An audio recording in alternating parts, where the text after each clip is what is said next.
Welcome everyone. Welcome everyone coming in. This is Past and Present with Allison Gilbert and her wonderful guest, Tinisch Hollins. My name is Andrew Engel. I am Senior Programmer at Reimagine. Our mission is to help people of all backgrounds face adversity, loss, and mortality, and channel the hard parts of life into meaningful action and growth.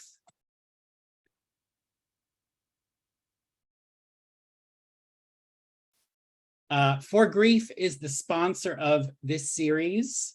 Thank you for Grief. Their support is much appreciated by all of us at Reimagine and Allison. This is our cat Zoom slide, which is now part of Reimagine tradition. These are my colleague Dara's cats. The most important thing I want to point out to you is that I've enabled live transcription. For those who need it, you can just click on the CC button at the bottom. The majority of us are zooming in from the United States, also known as Turtle Island by Native Americans and their allies.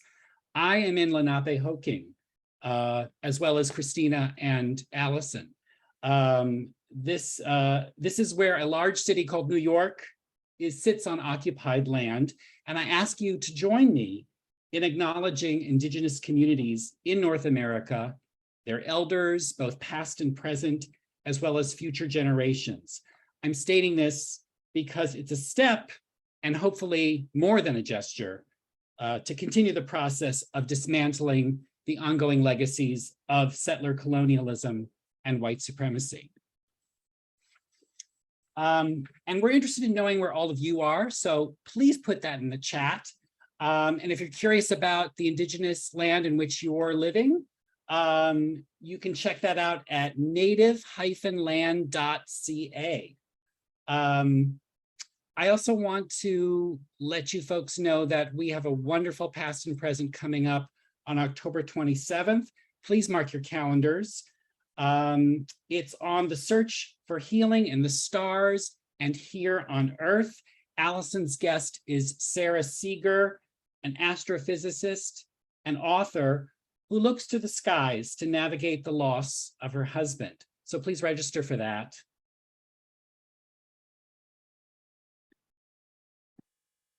Okay.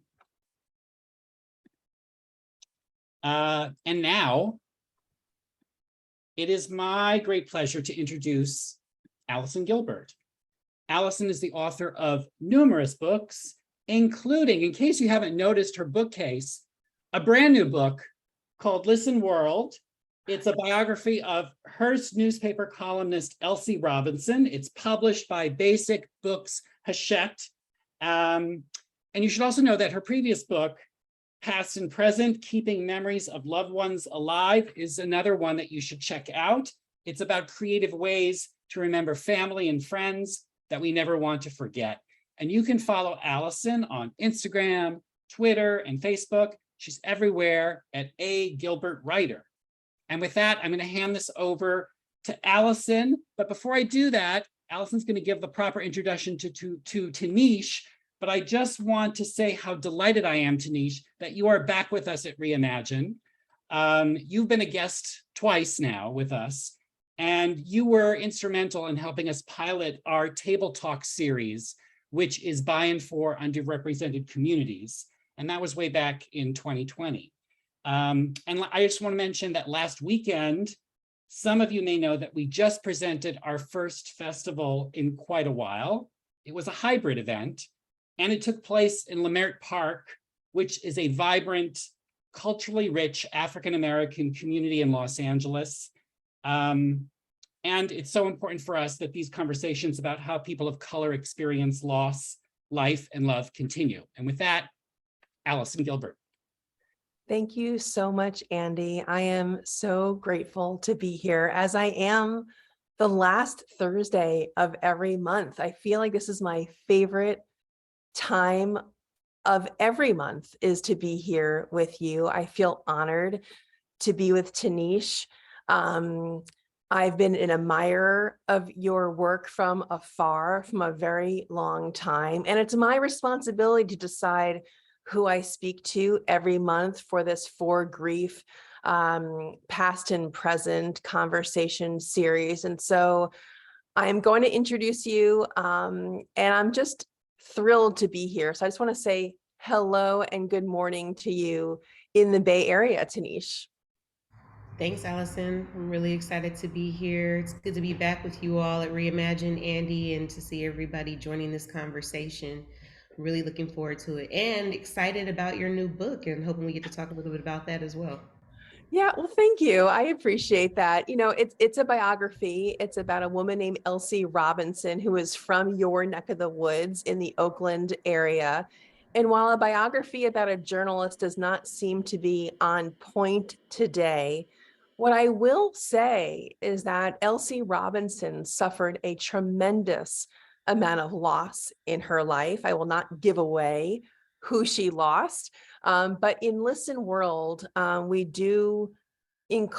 reveal her thoughts about moving forward after tremendous sadness, when you're ripped open and you feel that tomorrow is hard to even fathom. And so I lost both of my parents relatively young, and I found Elsie Robinson's voice and her words about grief and loss incredibly inspiring. And so while it's a biography and you wouldn't think it has anything to do with our Reimagine event today and our past and present event series, it's her experiences of grief that really drew me to wanting to write the book, Listen World. But let's focus on you, Tinisch. You are the executive director of Californians for Safety and Justice. And there's one thing, I'm looking at my piece of paper because I don't want to get it wrong, but I was doing a deep dive into your work. And there's one thing that was talked about in one of the videos on your website. And here's what they said about the trauma recovery centers that you support through your work as the executive director of Californians for Safety and Justice. And here's what was said. We can sew them up, but we can't make them well. And I love that idea of Band-Aids not being the perfect solution when you're talking about violence, victims of crime, and grief. So let me just say that again. We can sew them up, but we can't make them well. What does that mean, Tinisch? Well, one, just to give a little more context, I believe that statement was made by one of the trauma surgeons at San Francisco General Hospital. And San Francisco General Hospital is actually one of the pilots, a national flagship for a model that we call the trauma recovery centers, which are basically an open door recovery center for folks who've experienced trauma in their lives as a result of violence or victimization. But what the trauma surgeon was essentially saying is, to your point, yes, like we can address the wound, but the wound is much deeper than the physical wound. Making folks well, making them whole, addressing harm takes much more than just addressing the physical wounds that people carry. And just this recognition that when someone experiences harm, many times they're uncovering layers and layers of grief, layers and layers of trauma they've experienced in their lives. So in the context of the work that I do, trauma recovery is essential to public safety. This is how we keep ourselves and communities safe, by focusing on being well and addressing and dealing with the trauma that we carry. And this is especially important for Black folks and people of color, because many times our trauma and our pain is ignored. I would like to focus on the parts of your work that extend beyond the borders of California. We have many people who are on this call today from many parts of the country, not just California. And when I was really looking forward to speaking with you today, I was looking forward to understanding better what parts of your work bubble up and impact other places. What parts do you hope seep out and make inroads for either policy changes or for how we treat crime victims, and then therefore those families who are grieving the loved ones who they've lost? It's a great question. So I am the executive director of Californians for Safety and Justice. Our work started here in California in 2014 with the mission of ending this state's reliance on jails and prisons to deal with public safety issues and to deal with things like trauma, address some of the drivers of crime in our communities. Our organization went national in 2015, so we are now under the Alliance for Safety and Justice. We've expanded our movement to over 10 states. We have a program under our organization, Crime Survivors for Safety and Justice, which has nearly 100,000 members nationally across the country.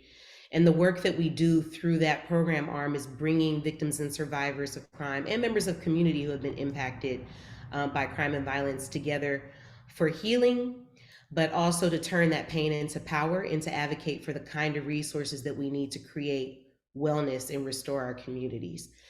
So a lot of the work and the conversations that we started here in California, including the trauma recovery centers, have expanded nationally.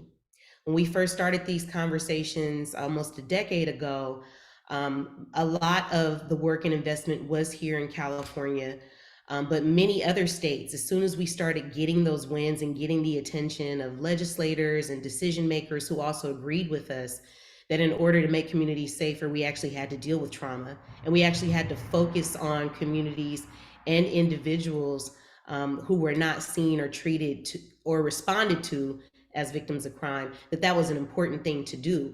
Other states took notice. And beyond just the political and advocacy work, talking to survivors themselves. I'm from Bayview Hunters Point. I'm a native of San Francisco. I can go to Southern California. My community sounds a lot like South Los Angeles. It sounds a lot like Inglewood and Compton. It sounds a lot like Southside Chicago. It sounds a lot like other parts of the state. And then even for communities that are not as urban, what we've learned from talking to victims and survivors, especially Black survivors and folks who've experienced victimization, is that many of us have never received support. Many of us were never acknowledged, as victims or survivors, or got the access to resources that we need. And when we talk to folks even outside of the Black community, many victims and survivors don't get access to the support and resources that they need. Less than 1 in 4 across the country. So our work may have started in California, our conversation started in California, but this is a national issue. It's a historic issue, and it's one that really has the movement has grown with people bringing their voices into the conversations about how we heal and what we need to heal and how that connects to safety. What you're describing, the lack of access to resources, is really the seed, the kernel, the reason why For Grief exists. It's to break apart and crack open the barriers to that care so the resources can be available to people no matter where they live, whether it's in a city or in rural parts of the country. If something is not next door, I guess the goal would be that if it's not in front of you, it's still possible to receive that level of care and attention. And I want people to know virtually, I guess, I'm going to pause just for a second to make sure they know, Tinisch, how to get in touch with you and your organization during, after, post this call. But on Twitter, you're at Safe and Just. Your Facebook is also Safe and Just. And you, Tinisch, yourself on Twitter is Tinisch Hollins. And so I just want people to know that I'm very good on time. I will not keep you late. We will be done, I promise, at the top of the hour. But just because we are done, I'm sure, Tinisch, you would likely agree that the conversation doesn't have to end. And For Grief as well. For Grief is on Facebook and For Grief is on Instagram. And so there are ways to keep the conversation going than just this 1 hour. We did touch a little bit with your help, Tinisch, about Black grief and people of color. We've had those types of conversations before. There's incredible work being done that you and I have spoken offline about, Dr. Tony Miles in Georgia, And I'm wondering if you can talk a little bit, if you can, about how do you experience grief as being different in certain communities than others? Is there not a wide brush that we can paint about grief and loss, or do you feel like there is a necessity of having more specific and targeted conversations? I think it's extremely, extremely important for us to understand the diversity of experiences that we have, especially as it relates to grief. And I think that's especially true for Black Americans. There's a historic context to Black people not being seen first as human, and then to not have our pain, our trauma, or victimization recognized, to not have our bodies protected by law. In fact, to have it legislated against, to where there was no consequence of action for the harm that Black people experienced in this country. And it's impossible to ignore that and have a conversation centered on healing or grief or anything related to those topics. The historic context is important. For those of us who understand or are beginning to understand generational trauma and how that lives in the body and in our DNA, how it shows up in our society, these are real things that we experience. Many of us, not just Black folks, people of color, and folks who are marginalized, women still, even to this day, we all experience microaggressions and different types and levels of discrimination.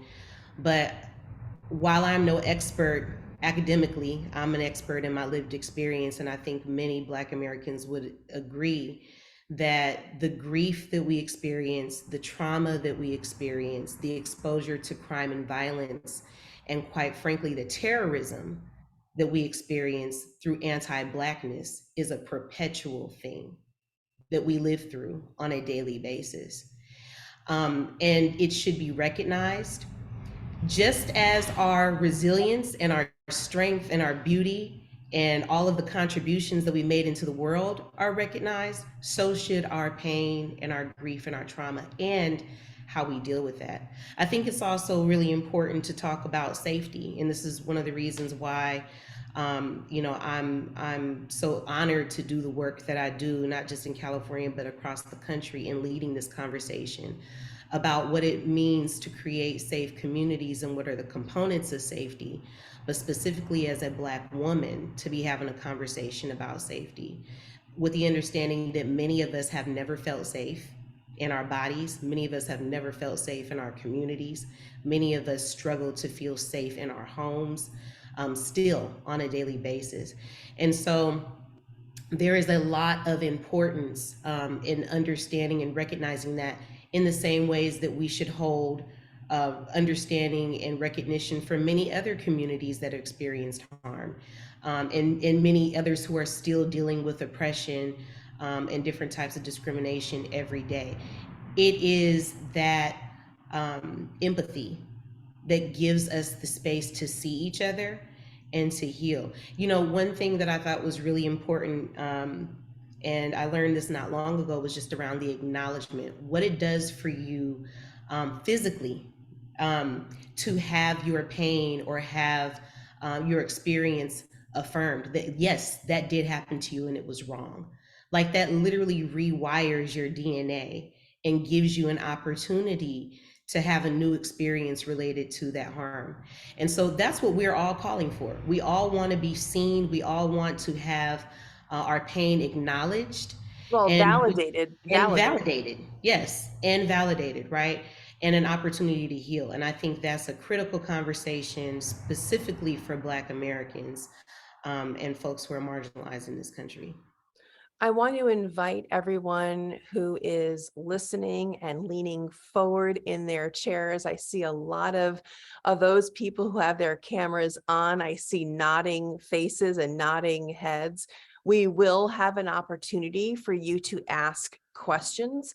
In about 10 minutes, I will stop asking questions and I'm going to ask Christina, who is on this call as well. There she is, raising her hands, smiling.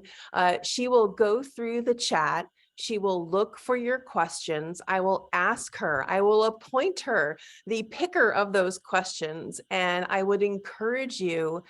It's very rare to have Tinisch Hollins on the line. She is busy. And so we are so lucky she is with us today. So if you have a burning question for her or me, for that matter, please put it in the chat. And Christina's role will be to find those questions that are going to be the most inclusive and answer the most people, most questions. So if it's very personal to your story, the likelihood of that question being chosen will be less. Let's try to make it more applicable to the most people.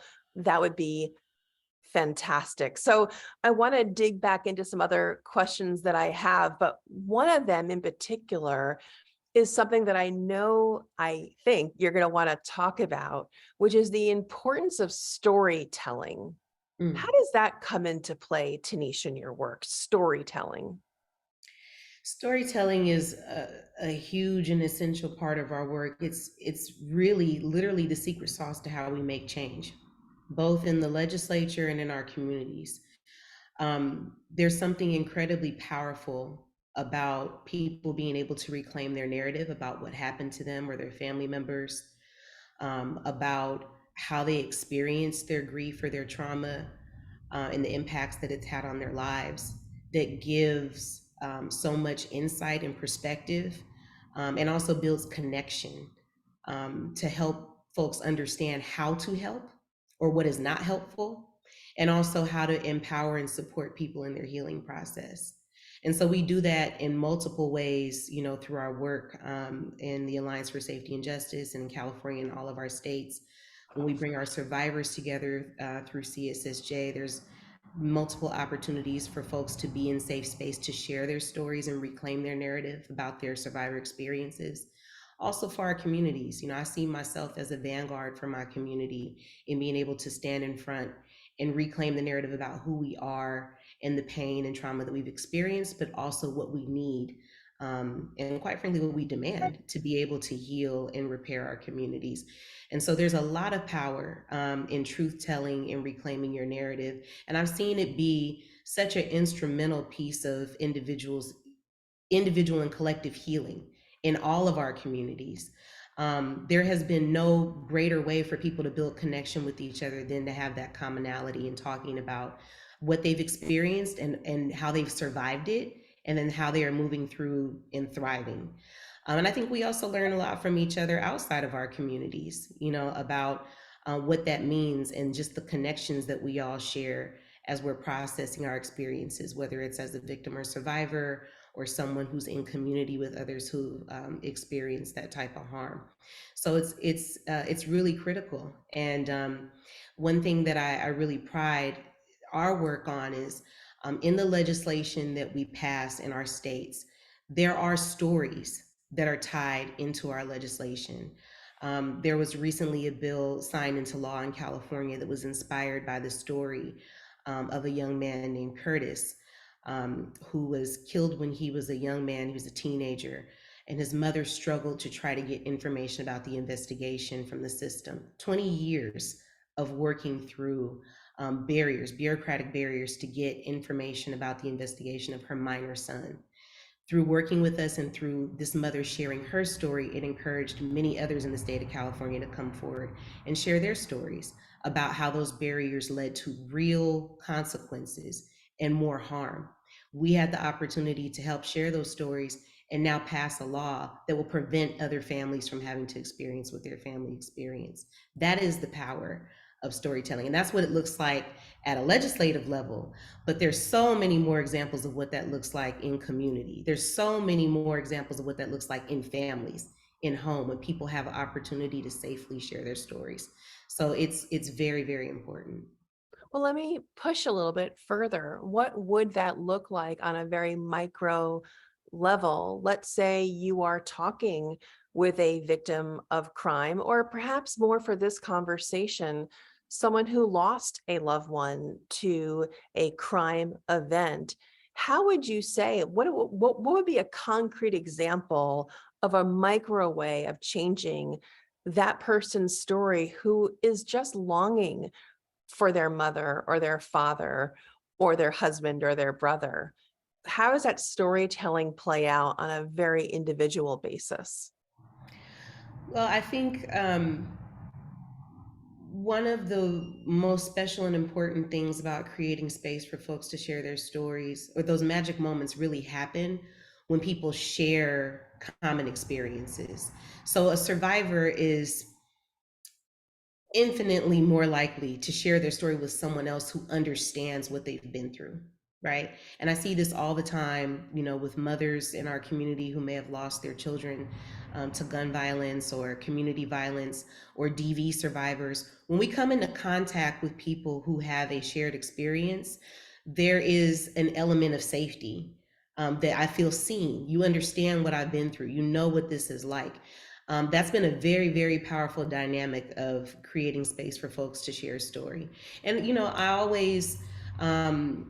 always admonish folks to be mindful, right? You don't want to press anyone to share their story. Everyone is at a different place in their understanding of their experience and their healing journey, so you want to do so safely. But I think safety, I keep coming back to that word, right? Making sure that you are emotionally in a space where you can hear and receive, and that the survivor is in a space where they can emotionally share. But when that happens, there's so much value, and so much opportunity for healing and connection there. And so, it happens all the time over coffee. It happens all the time in our homes, right?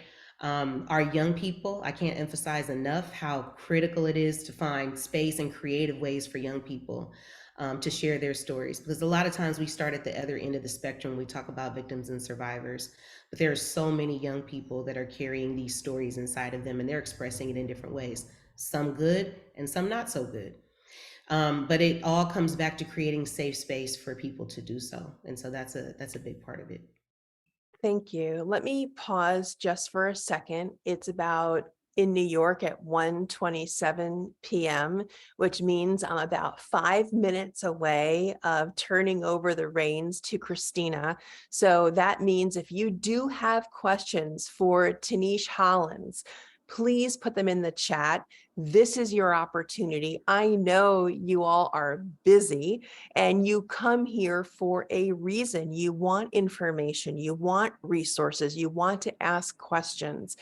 I would feel that it might be less of an opportunity for you to sit and listen and take notes, and not, if you even have a thought of a question, this is your chance to ask Tinisch anything that you would like. Please put it in the chat. And let me just pause one more second to remind you how you can connect with all of us when we are done here in about a half an hour, because I don't want you to feel it's done. I just want you to feel it's temporarily done until we pick up the conversation on other platforms. So for grief, which we would not be here without, is on Facebook. There's also a community page that For Grief has, where you can enter this private Facebook community and talk and get perhaps some of that validation that Tinisch and I were just talking about. For Grief is on Instagram. Of course, we all know and love Reimagine too. Instagram, Facebook, and Twitter at Let's Reimagine. On Twitter, though, it's Let's_Reimagine. So you can find Reimagine there as well. And Tinisch, huge following on Twitter. It's Tinisch Hollins on Twitter. And your organization is at the same place, Safe and Just, on Twitter and on Facebook. So I just wanted to reassure everyone that this conversation doesn't have to end necessarily at the strike of 2:00 Eastern.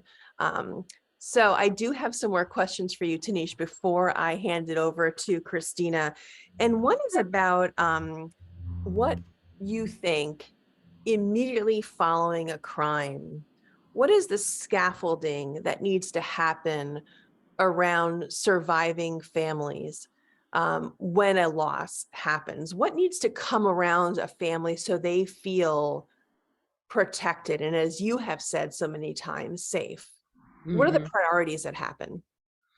I like that you even made the gesture of coming around, right? Because that's literally what needs to happen for families and folks who are impacted. They need wraparound support. And that can look different depending on the situation. But I think for the majority of victims and survivors that we have built relationship with across the country, there's one thing that they share in common, and that's to have their lives stabilized and have their immediate needs met.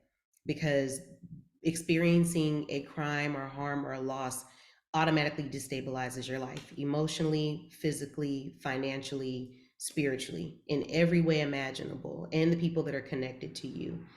And what many survivors are longing for is a sense of normalcy.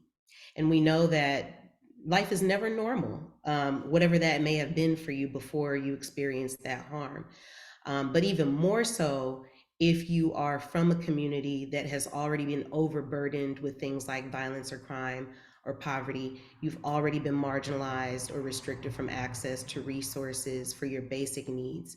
And for many of us, especially in the Black community, so many of us are anchors for so many others in our families and communities. So when we are destabilized, whole communities are destabilized. And so I think it's really important to focus on what we can do in that immediate moment to bring back that stability. It could be as simple as a meal. It could be as complicated as helping someone relocate to an environment that is safer physically or emotionally. It could be covering bills and expenses. It could be making sure that the kids have somewhere to unpack and process, or just be themselves for a moment while adults are trying to figure out, and vice versa. So I think it's also really important to listen to folks, both what they're saying and what they're not saying when they experience something, and just be present. You know, the one very common theme about experiencing any kind of harm or trauma is that it's a lifelong experience that you will continue to manage in different ways. And so just remembering that that moment when it's acute is critical, but so is a year later, so is 2 years later, right? And to be in relationship with folks who are on a pathway to healing, and provide that support to people who are having that experience is important. I think what you just said is so important. And the reason why I'm remarking on it is that I think there's a reason why people wanted to come hear you today in such droves. We had nearly 200 people signed up to hear what you have to say. And the problems that you are describing are systemic, and they are now being studied across the board. You and I have spoken even earlier in this conversation about the work in Georgia being done by Dr. Toni, Toni Miles. And what she is looking at in terms of what we have spoken about, Black grief, is how often grief is experienced in the Black community, like quantity wise, and also that Black grief is experienced, or grief in the Black community, I would say, is experienced earlier. So the exposure to loss comes earlier in the Black community. And so much so that Dr. Miles, I'm going to put on my glasses so I don't get this wrong, but she is taking data. So as the Centers for Disease Control looks at factors for life expectancy, such as obesity or smoking, health indicators, seatbelt usage, right? That impacts the life trajectory. What Dr. Miles is now looking at is grief exposure. I find that to be remarkable, to put grief as an indicator of how long you may live, as obesity and smoking and other indicators that maybe we are more accustomed to. And what she is looking at is how much earlier the Black community is exposed to grief and how much more quantity of grief is in the Black community. And I wonder if you could speak to that. And then I promise I will go to everyone's questions. I'm so grateful for Dr. Miles and her research. When you talked about the other indicators like seatbelt usage and smoking and obesity, um, in addition to economic and environmental things that may impact folks' choices in lives, grief and trauma are often at the core of this. And much of what we experience in our community is a need to cope with the grief and trauma that we experienced too early in our lives. And I'm really grateful that Dr. Miles and that someone from our community is doing the research and uplifting this disparity because it's critical. Often also because, as I mentioned before, grief and trauma and victimization in the Black community has been ignored for centuries.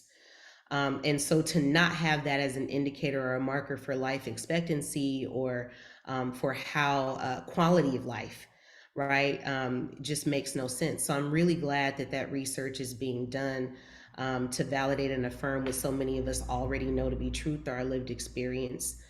And I think it's also important to talk about, in addition to some of those indicators that are harmful that we may see more of in our communities, there's also so much that we do that are innate to who we are as Black Americans and and those in the diaspora for how we heal. It's also being researched and also being mass produced. How we keep our loved ones with us, you know, the cultural norms that we have when someone passes on in our community, whether we come together for vigils, whether we create memorial spaces for them in our communities or our homes, the different rites of passage that we have. I'm going to be in New Orleans in a couple of days, and I think about the homegoing celebrations there and how they look when folks are second lining through the street to walk their loved one home, and how we do the same thing here in California, and you see that in other places, even in Ghana. But there are rituals that we hold to keep ourselves whole and together as we experience this grief. And so it's something that has certainly fascinated me as someone who's living through and experiencing the grief that we're talking about and researching, but also the practices that we have to manage that grief and to turn that grief into love and joy and resilience in our community. And I hope that that study continues to extend to that. Elsie Robinson wrote an amazing poem called A Monument to Love. And you just reminded me of that, because what she said was that her life will be the monument to the losses that she's had, right? That she can look at loss and she could cower or hide under the covers. And of course, there are days where she wanted to scream and be incredibly sad, or she could pivot, do that storytelling work that you were talking about, and decide to live her life as the monument to the love that she misses so much. And so you just reminded me of that. So thank you. That's beautiful. And I feel the same way. You know, I've lost a lot of people close to me, and I represent them. You know, my brothers who have gone, and so many other people who are close to me. I know a lot of people share that sentiment. Christina, I'm going to toss it over to you. Tinisch and I are ready. Okay, the first question is from Diana.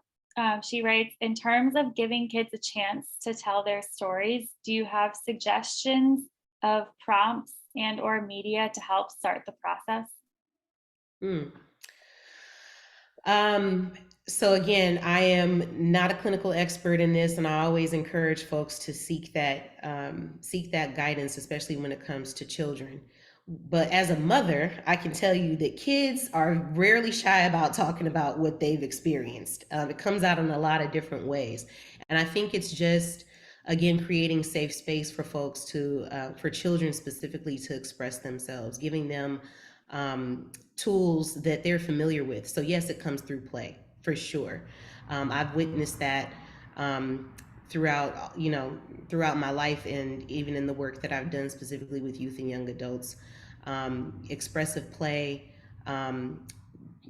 These kids are very social media and digitally savvy now, and so they create their own content even as young as 4 and 5 years old. So I mean, just giving children the opportunity to creatively express their own stories in a multitude of ways. I remember the power of having improvisational play, making sure that kids have access to clothes and shoes and, different things they can wear on their bodies, music, things that they can act out, tools that you would find in your home. I don't know if y'all remember the play kitchen sets, with the fake fried eggs and the French fries and things like that. But it's through play and expression like that that children begin to speak their experiences and also what they observe. And you learn a lot by how much they are paying attention through how they play. So I do think, crayons, opportunities for storytelling, music, things for children to dress up and play and reenact things are always helpful ways to get their creative brains moving and to give them space to express what they're carrying inside. While Christina is getting the next question ready, and I encourage everyone to put their questions in the chat, but while that's happening, I do want to add one part about this, childhood question.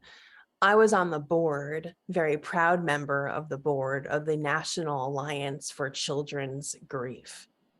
And there's one thing that I have learned from all the grief work that I've been very fortunate to do, which is that never lie to a child about the cause of death, the aftermath and your feelings about that loss. Now, that doesn't mean that you tell a very young child information that they are too young to process or receive. It just means you're telling them, it's almost like a banquet table. There's a lot of food on the table, but maybe you take a little bit at a time. So as they get older, maybe they take a little bit more and you dole out a little bit more information.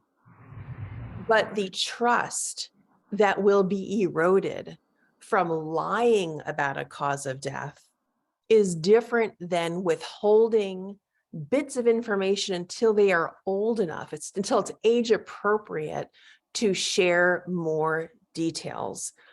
The withholding is not lying.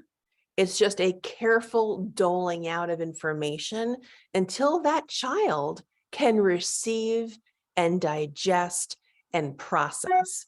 And so the only advocacy that I would do to that question is just refrain from making up stories, because when that child hears the truth one day, and they will recall that the person that should have loved them most undermined that love.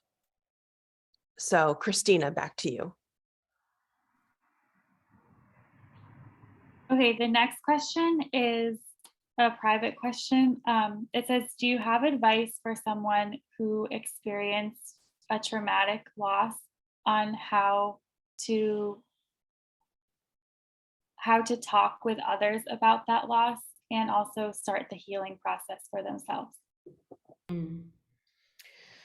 It's a great question.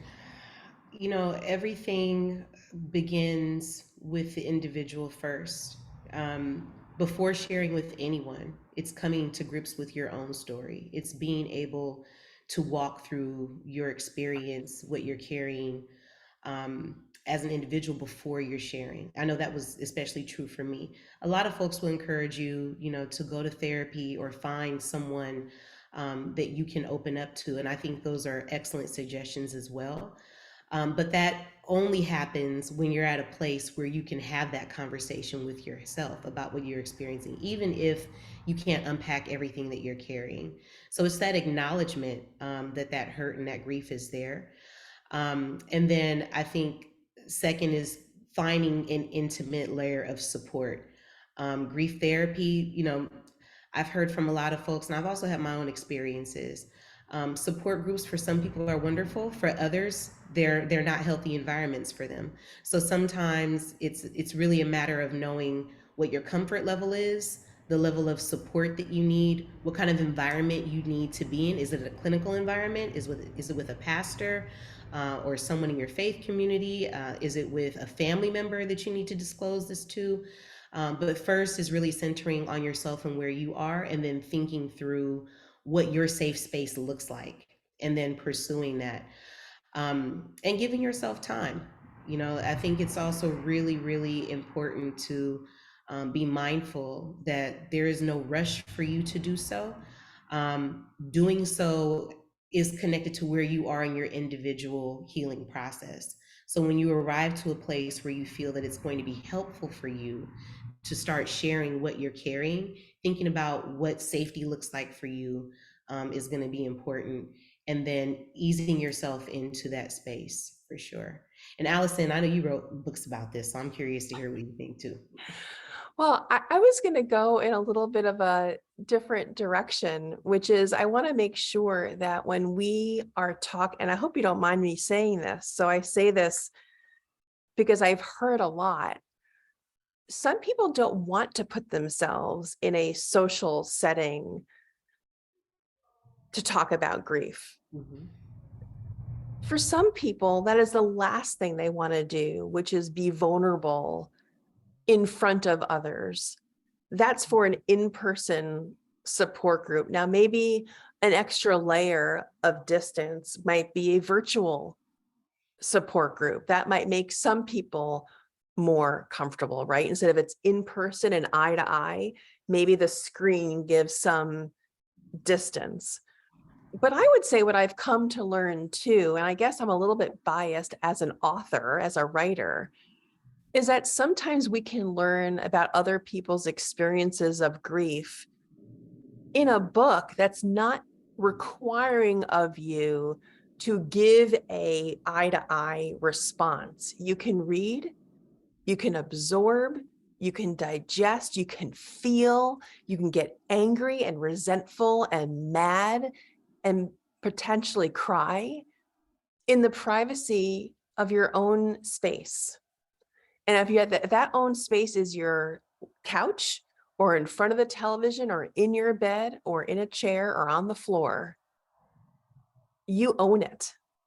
And so I don't want to take away the powerful opportunities that come with hearing and reading and exposing ourselves to other people's story through the written word. It doesn't have to be, I don't know. Am I making sense, Tinisch? Do you know what I'm saying? Yeah, for sure. I mean, you made me think back to some recent experiences that I'm holding from last year. I had some very traumatic losses in my family, unfortunately. And I've done a lot of different ways. I've processed it in a lot of different ways. But right after those losses, I began doing audio recordings to myself of talking through what I was feeling. And I didn't share that with anyone. I just needed somewhere to put it. I needed to get it out. And I wasn't sure what I was going to do with it. I didn't know if I was going to go back and listen to it. I didn't really have an intention, but I knew I needed a place to put it. And for some folks, writing, as you are as an author, is a great way to do it. For me, I'm a perfectionist. So if I started writing, I'd have to go back and edit it. I want it to be this perfect thing, when really I just needed to get it out. So I think having those options and giving yourself those options, which is why, when the question was posed, I said, really figure out for yourself what it is that you're looking for, right? If it is that you just need to be able to share what's on it without sharing it with the world, or in a setting where you might be re-traumatized, or don't want to experience that vulnerability, figure out for yourself what is a safe way for you to do that, and seek it out. But I have learned so much from reading folks' stories, and I've also processed so much from writing when I have the capacity to do that. And I think those are excellent suggestions.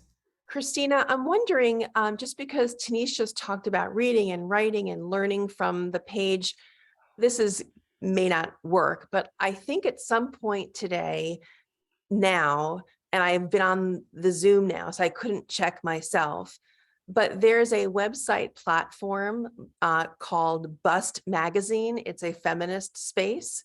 And I wrote a piece for them about like the top 10 biographies that deal with grief. Maybe it's posted, and if it's posted, it just went live while we're on the Zoom. Post the link there, because I think that could be books that people might get some value from. I don't know if it's even live yet, but anyway, Tinisch, I wanted to speak with you. I had another couple of questions before we take more from those folks who are kind enough to join us today, is about who are victims of crime, violence. And I want to talk about the ripple effects being far greater than perhaps we want to recognize or think about. So we think of a single crime victim, but of course that one victim has a family and friends and the greater community. Can you talk about how wide you think that circle gets? And so when you think about your work, how intimate and how wide do you go? That is a great, great question. A big part of our work through CSSJ is helping to broaden um, the definition and identity of victims and survivors. So much of who's identified as the victim is closely related to who the police report identifies as a victim of a crime, which is problematic, especially for Black folks who may have been victims of crime or communities of color. So we are working to expand the definition of victim and survivor beyond what law enforcement's ability identity might be.